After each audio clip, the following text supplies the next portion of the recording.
माता चंद्रघंटा का विवाह माता पार्वती के रूप में महादेव से होने के पश्चात वे अपने नवीन निवास कैलाश तो पहुंच गयीं, किंतु वहां चारों ओर सब कुछ अस्त व्यस्त देखने के पश्चात उन्होंने तत्काल गणों को सब कुछ पुनः सुव्यवस्थित करने के कार्य में लगा दिया और माता स्वयं शिवलिंग की पूजा स्थापना करने में जुट गयीं।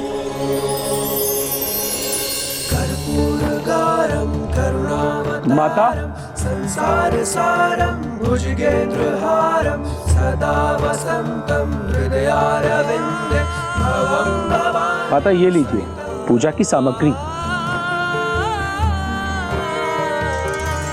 एक ओर माता कैलाश की अवस्था में सुधार ला रही थीं, तो दूसरी ओर तारकासुर के नवजात असुर माता को क्षति पहुंचाने हेतु कैलाश की ओर बढ़ रहे थे।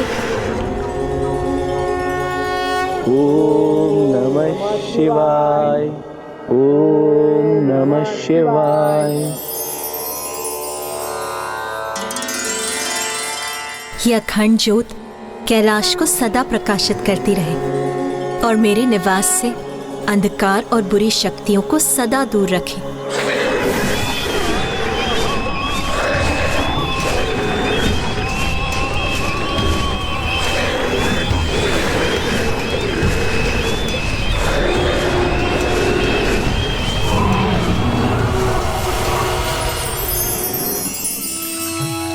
ओम नमः शिवाय, ओम नमः शिवाय, ओम नमः शिवाय, ओम नमः शिवाय, महेश्वराय, नागेंद्रहाराय, त्रिलोचनाय, भस्मांगरागाय, महेश्वराय, नित्याय शुद्धाय, दिगंबराय, तस्मै नाकाराय नमः शिवाय।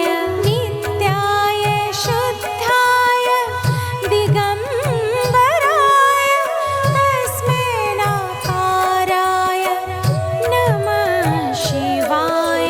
नमः शिवाय, नमः शिवाय, नमः शिवाय।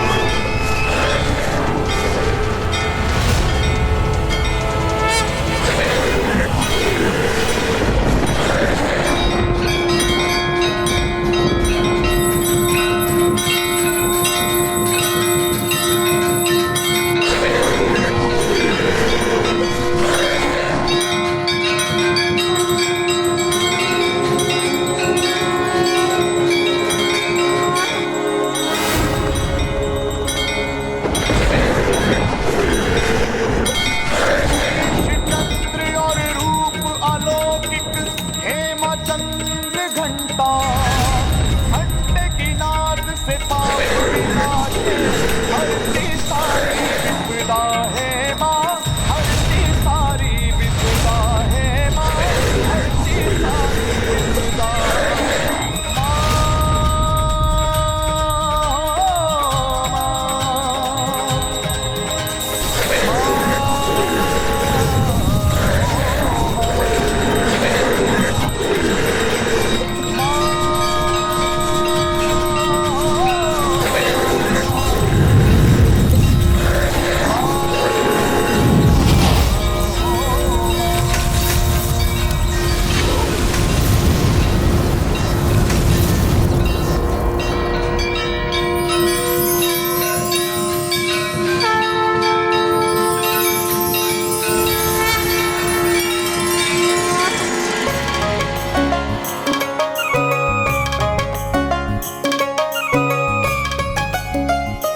जिस भी गृह में सद्गृहिणी प्रातः और सायंकाल नियमित रूप से घंटा बजाकर ध्वनि उत्पन्न करती है, उस गृह से सभी प्रकार की बुरी शक्तियां दूर रहती हैं यही माता ने भी किया। उन्होंने फिर घंटे की ध्वनि से कैलाश में अब तक व्याप्त समस्त नकारात्मक ऊर्जाओं को दूर किया।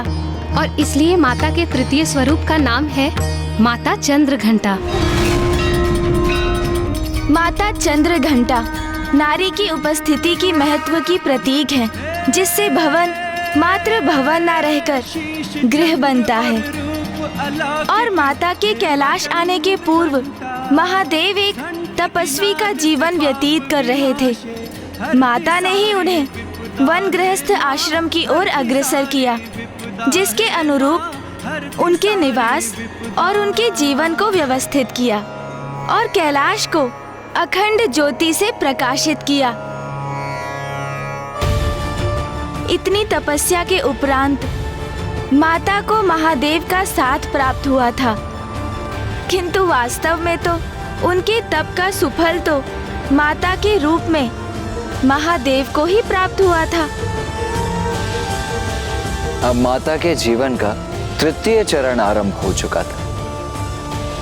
माता का ये रूप परम शांतिदायक और कल्याणकारी है। इनका ध्यान हमें लोक और परलोक दोनों में ही सुख सद्गति प्रदान करता है।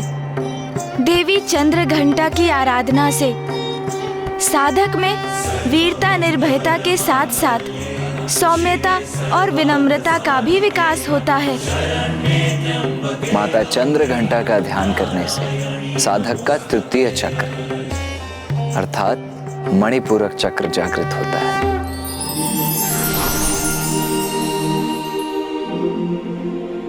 तृतीय चक्र अर्थात मणिपूरक चक्र हमारे विवेक को जागृत कर उसके चरम पर ले जाता है हमें।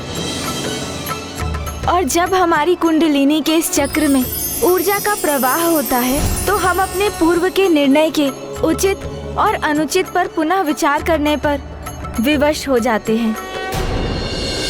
महाराज, माता, अब आप भी माता का ध्यान कीजिए।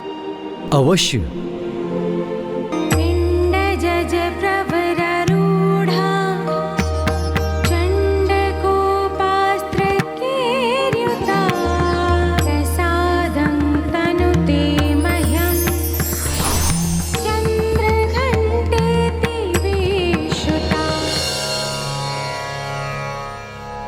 महादेव, काशी में एक ही राजा हो सकता है। यदि मुझे यहाँ राज्य करना है तो आपको यहाँ से प्रस्थान करना होगा।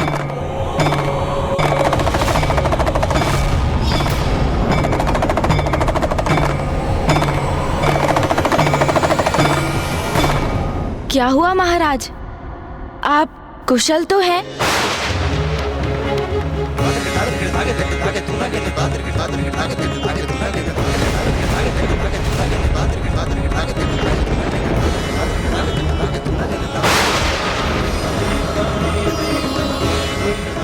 ऐसा क्यों आभास हो रहा है मुझे कि जैसे मुझसे कोई बहुत बड़ी भूल हो गई हो।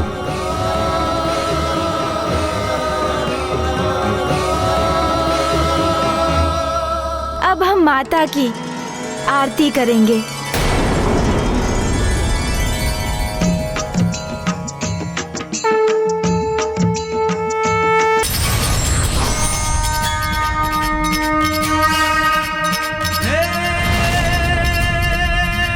शीश चंद्र और रूप अलौकिक हे माँ चंद्र घंटा, घंटे की नाद से पाप विनाशे, हरती सारी विपदा है माँ, हरती सारी विपदा है माँ, हरती सारी विपदा। कल प्रातः हम माता के चतुर्थ स्वरूप की कथा सुनेंगे। चतुर्थ स्वरूप अर्थात चतुर्थ दिवस। हर दिवस के साथ मुझे ज्ञान के साथ ग्लानि का आभास क्यों हो रहा है?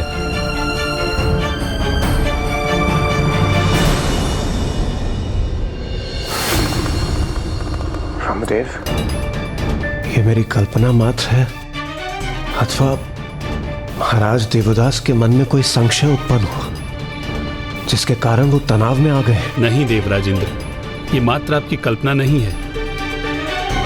जैसे जैसे महाराज दिव्यदास के चक्र जागृत हो रहे हैं और वो देवी पार्वती और महादेव के भिन्न भिन्न कथाओं का श्रवण कर रहे हैं, उनके भीतर जागरूकता का प्रवाह हो रहा है। ये जितना शीघ्र हो उतना ही उचित है। मुझे तो मात्र यही आशा है कि जब तक उन्हें सत्य का, अपने कृत्य के परिणाम का पूर्ण बोध हो, सृष्टि के लिए अधिक विलंब ना हो चुका हो।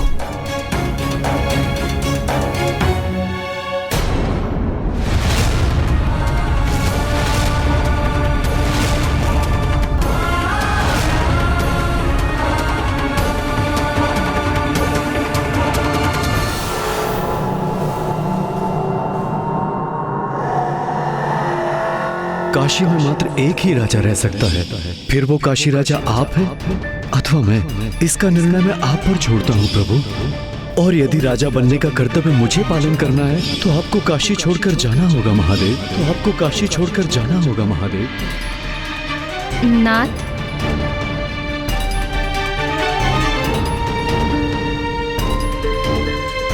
नाथ, मैं पूजा के समय से देख रही हूँ आप बहुत तनावग्रस्त प्रतीत हो रहे हैं। सब कुशल तो है ना? मैं तो माता के अगले स्वरूप की कथा श्रवण करने की प्रतीक्षा कर रही हूँ। आपको तो ज्ञात ही है, इतने अनेक प्रकार से मैं भी माता की यात्रा में स्वयं की यात्रा ही देख रही हूँ।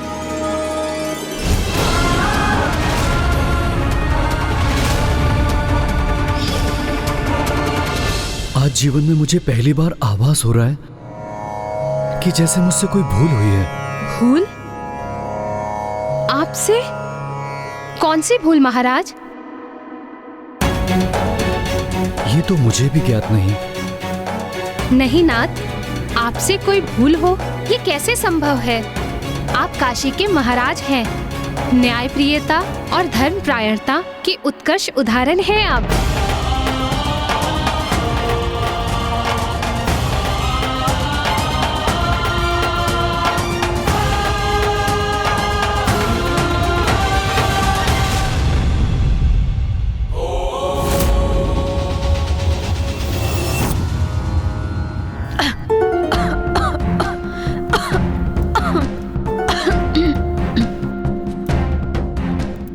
माता आदिशक्ति, मुझे शक्ति दीजिए कि मैं यहाँ बंदी रहने की अपार पीड़ा सह सकूं। मुझसे रहे ब्रह्मदेव एवं देवगण को तो और भी अधिक कष्ट होता होगा। मुझे इतना बल दीजिए माता कि आपके आशीर्वाद से यहाँ से मुक्त होने तक मैं यहाँ स्थिरता से रह सकूं। वाह वाह!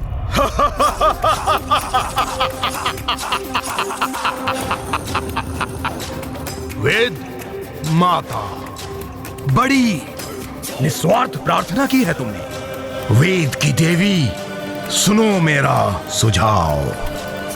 देवताओं की चिंता छोड़ो और अपनी चिंता करो, क्योंकि तुम्हें मुक्त कराने यहां कोई नहीं आएगा, ना वो देवता और ना ही तुम्हारी आदि शक्ति माता।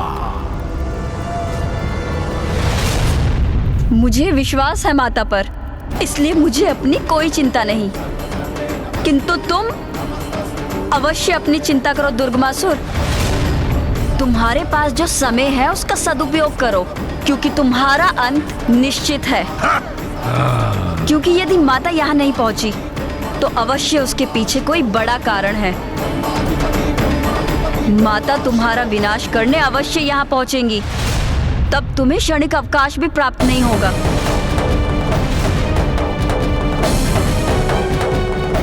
आदि शक्ति नमो नमः। रक्षा कीजिए माता। बड़ा दम है ना इन्हें अपनी माता की शक्ति का। तो मैं भी देखता हूँ कब यहाँ पहुँचती है और क्या करती है। प्रथम पूज्य गणेश जी और देव सेनापति कुमार कार्तिकेय नवरात्रि की चतुर्थी की पूजा आरंभ करने ही वाले हैं। हमें भी तैयारियां प्रारंभ करनी चाहिए। ब्रह्मदेव, नारायण, वेद माता के बिना हम देवता निरंतर अशक्त और लाचार होते जा रहे हैं। और गणेश जी और कुमार कार्तिकेय माता की कथा सुना रहे हैं।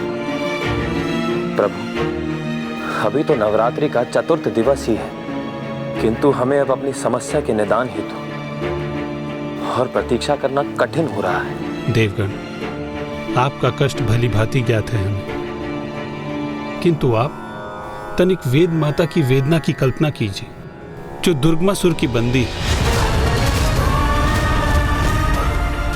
देवी आदिशक्ति की पीड़ा का विचार कीजिए, जो काशी में अकेले रहकर महादेव से विलग होने की पीड़ा सह रही है। और स्वयं महादेव को देखिए, जो इतने व्यग्र हैं, जो उनके वश में है। वो सभी कर रहे हैं गणेश और कुमार कार्तिकेय। उनकी शक्ति माता की भक्ति है। आप भी माता में अपना विश्वास स्थिर रखिए और पूर्ण भक्ति भाव से नवरात्रि पूजन संपन्न कीजिए और विश्वास रखिए, भक्त की भक्ति कभी असफल नहीं होती। मुझे क्षमा कर दीजिए ब्रह्मदेव। नारायण, मैं हताश और निराश हो रहा था, इसलिए क्षण भर के लिए अपना धैर्य खो बैठा।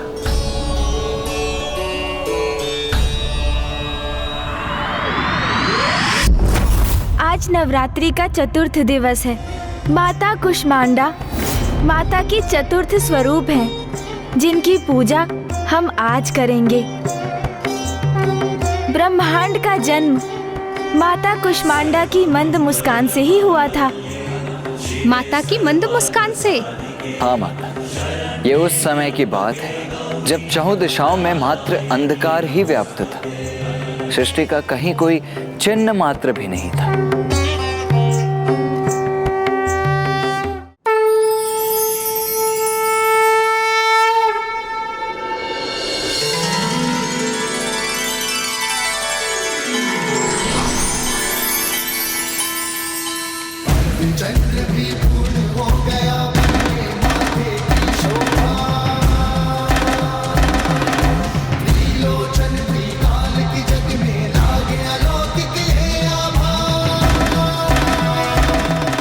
स्वामी,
हसमुख स्त्री प्रतीक है एक सुखी संपन्न परिवार का, और माता के लिए परिवार तो पूरी सृष्टि थी।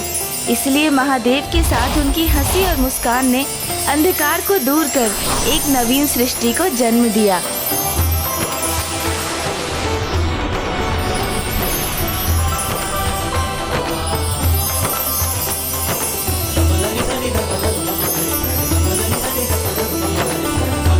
अद्भुत।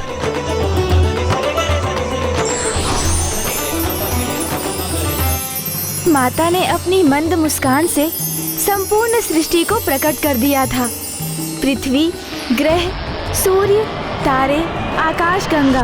किंतु सृष्टि को जीवन हेतु सूर्य देव के प्रकाश की आवश्यकता थी, तो माता ने स्वयं को सूर्य के मध्य स्थित किया और उनकी जीवनदायिनी ऊर्जा और प्रकाश की स्रोत बनी।